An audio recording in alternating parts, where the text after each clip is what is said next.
primero, creo yo, que tiene que ver con lo que fue la fundación de Santiago hace casi 5 siglos.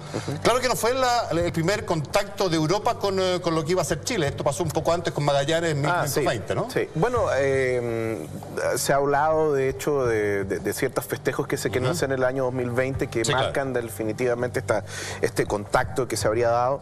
En realidad, Magallanes, bueno, lo que ha quedado de las bitácoras de la expedición, no hablan mucho de contacto con población, de hecho, directamente. Pues sí, que se avistaron en las tierras de la Patagonia y Tierra del Fuego, con el cruce, digámoslo, de la expedición. Y además también está la expedición de Diego de Almagro en 1536. Que fue un chuco de los incas ahí. Claro, es mandar a los españoles hacia el sur. Al sur. Claro. Y esos serían quizás los primeros, pero lo de Almagro es distinto, porque claro, ahí sí hubo contacto y de hecho no solo eso, sino que las tropas de Almagro se enfrentaron a resistencia por parte de la población indígena de Chile. La famosa batalla de Reino Huelén, de hecho, es el primer gran contacto que existe entre los europeos y la población de la Araucanía. Y bueno, de ahí viene toda la etapa después del asentamiento, que además también ahora se han hecho estudios arqueológicos bien notables que se publicaron hace un par de años atrás, creo, que lamentablemente uno de los investigadores falleció. Que hablaban el año 2012, ¿no? 2012, 2013, sí, por ahí. Que habían demostrado... Asentamiento y presencia inca en Santiago. Lo que se llamaba el tambo grande, le llamaban, que en realidad donde estaba Santiago no es que fuera una gran metrópoli, ni mucho menos dentro del mundo incaico, ya había un asentamiento importante en la zona y los españoles lo que hicieron fue algo que habían hecho en varias ocasiones en otras partes de América e incluso también dentro de Europa, es poner la ciudad nueva sobre la ciudad antigua. Ya vamos a llegar a Valdivia, pero antes pasemos por Almagro y este truco, yo decía, de los incas de mandarlo a buscar oro al sur como una manera de sacárselo de encima. Se preparaba, entiendo, una rebelión inca en ese minuto contra la presencia española. Esa expedición de Almagro del año 86 fue un desastre. Sí. ¿Cómo se aventura y por qué se aventura, en resumidas cuentas, el que quiera tomar la palabra, pero Valdivia después con bastante más hombres de los que consiguió Almagro inicialmente, después de una experiencia tan difícil como la de Almagro? A ver, es interesante esto. Entre otras cosas, yo quería decir de que también hay por ahí una historia que dice que no fue la fundación de Santiago, no fue el 12 de febrero de 1541, sino el 24 de febrero. Y es así porque el 12 está anotado en el acta, pero el acta está rehecha después que fue destruida la ciudad el 11 de septiembre de 1541. Entonces, en realidad habría sido el 24 y ahí se hizo delante del árbol en la plaza y ahí se hizo el juramento de rigor, etcétera, etcétera.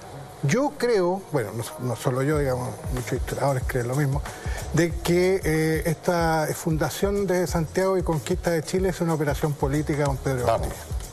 ¿Cuál es la tesis ahí? No tanto por la riqueza, sino que porque don Pedro lo que quería era fundar, digamos, algo, ser importante, etcétera, y lo que armó fue ahí su expedición, etcétera, etcétera. Entonces, Chile ya creo que es especial un poco a partir de eso, ¿no? Y es bien interesante esto de que hubiera algo antes, ¿no? Porque se tapó durante siglos esto, cuando ya las primeras crónicas decían que había algo acá, como ya se ha dicho, el tambo grande. Estás echando en un tema que es bien especial, porque se habla del descubrimiento de Chile. Claro, eso no es técnicamente lo correcto, no hay un descubrimiento de Chile. Chile estaba, no se llamaba Chile, pero había población. Para los españoles fue un descubrimiento. Sí. Para ellos sí, claro. pero en nuestra tradición hispana, por supuesto, se puede llamar así, pero en rigor no lo fue. No sé cómo lo ves tú eso. El tema del descubrimiento, sí. Bueno, es una discusión que hay, digamos. Una discusión eterna, todo se reaviva, obviamente, con el 92, con el tema de los 500 años, y ahí ya hay todo un revisionismo también del proceso, no solo el descubrimiento, sino que lo que llamamos también conquista, y se hace se utiliza esta palabra que hasta el día de hoy usamos para el feriado, que es los encuentros de dos mundos. Exacto. Que a mi juicio... ¿Es más correcto, te parece? No sé si es más correcto, pero creo que tiende como a neutralizar, a blanquear, a higienizar un proceso que es de por sí conflictivo. Y no sé si lo hace menos conflictivo. Conflictivo y sangriento. Porque es... O sea, claro, para los europeos un descubrimiento, es un proceso de conquista para ellos, pero esto de encuentro también tiende como a neutralizar mucho. No es que los indígenas chilenos o americanos vayan al encuentro de los europeos, ellos están acá llegan estos otros, ellos no salen, ¿cierto?, a buscar a los habitantes originales son sometidos militar y culturalmente. Sí, hay todo un tema también del contexto cultural en el que se está celebrando, pero yo no veo que sea menos conflictivo tampoco. Quisiera agregar, Andrés, que precisamente estas categorías de descubrimiento, conquista, el desastre, la idea del desastre Curalaba, por ejemplo, al fin del siglo XVI, son básicamente conceptos ideológicos. Muchas veces en nuestra disciplina, en la historia, lo que se traspasa después a los planes escolares, de estudio, están mediatizados por ideologías específicas y por tendencias muy marcadas. Similar ocurre cuando se señala que la Edad Media, ya el concepto del medioevo representa un supuesto oscurantismo, cuando sabemos de que tiene su propio proceso cultural, digamos. Sí, claro. En consecuencia, insisto, descubrimientos, conquistas son operaciones ideológicas, conceptuales que vienen a instalar una realidad, pero que no necesariamente es así. Ahora, ¿por qué Valdivia? Sí, dale. No, es que además yo quería complementar algo que decía Cristian, que claro, es una operación política e incluso también lo de Almagro también. Ambos van al sur, de hecho, más allá del truco inca que podemos hablar. Porque Almagro quiere, en definitiva, primero sacarse un poco encima a los Pizarro, porque está esta tensión con Francisco y Hernando Pizarro. Que no terminó bien, digamos. No, para nada, menos para Almagro. Y va hacia el sur, toma una ruta que es quizá la peor que pudo haber tomado. Sí, claro. Eso, por Copiapó, ¿no? Claro, y que con la cordillera cae en Copiapó. Y cae en Copiapó. Sí, claro. Y eso diezma buena parte de su oeste. Pero claro, ahí también hay un tema político. Y lo de Valdivia es más notable porque Valdivia es pizarrista. ¿Ya? Valdivia era un soldado que tenía experiencia, había peleado en las guerras italianas de los españoles, etc. En Flandes. En Flandes, perdón.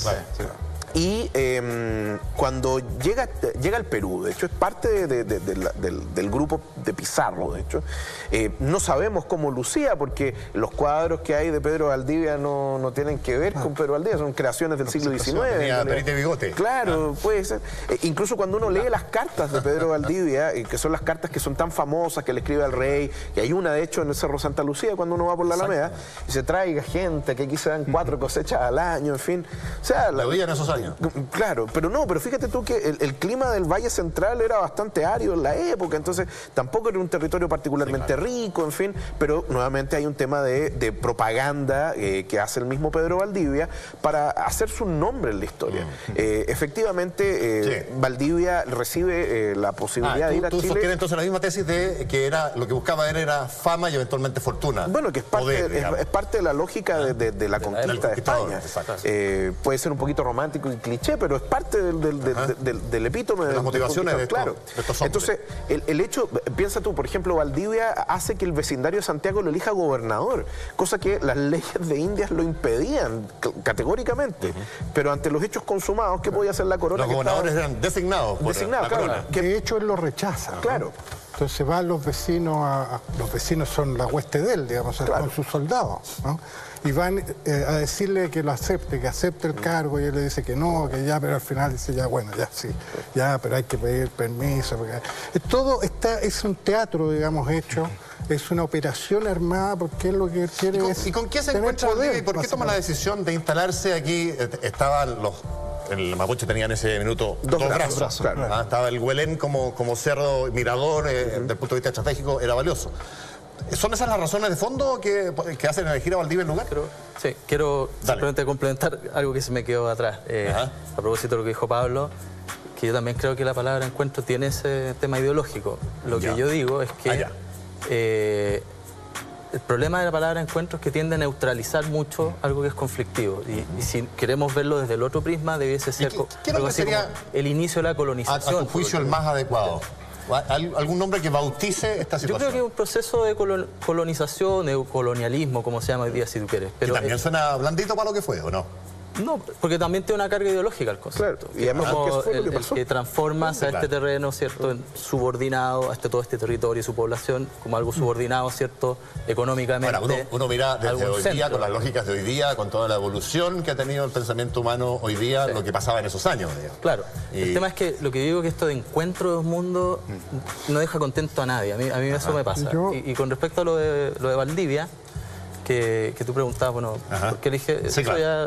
Creo que se ha dicho mucho tiempo que, claro, prácticamente vio un paisaje paradisíaco al lado del Mapocho y funda esta ciudad, pero ya, como salió al principio de la conversación, estas excavaciones arqueológicas que se han hecho, estos últimos proyectos ya han demostrado que aquí había algo. La pregunta era con qué se encuentra Valdivia. Claro.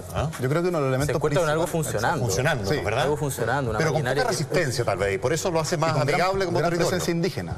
Gran presencia indígena. Claro. Pensemos que gran presencia, pero poca resistencia. Exactamente. Al revés de lo que pasaba más en el Valle Central, claro. Sí, claro, porque además claro, hay un proceso de costumbre. Se supone que es una ciudadela con un sistema hidroagrícola.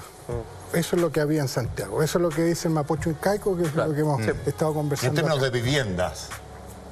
El Tambo Grande es una construcción, digamos, no es una choza, es más que una choza, digamos, pero es una construcción ya sólida.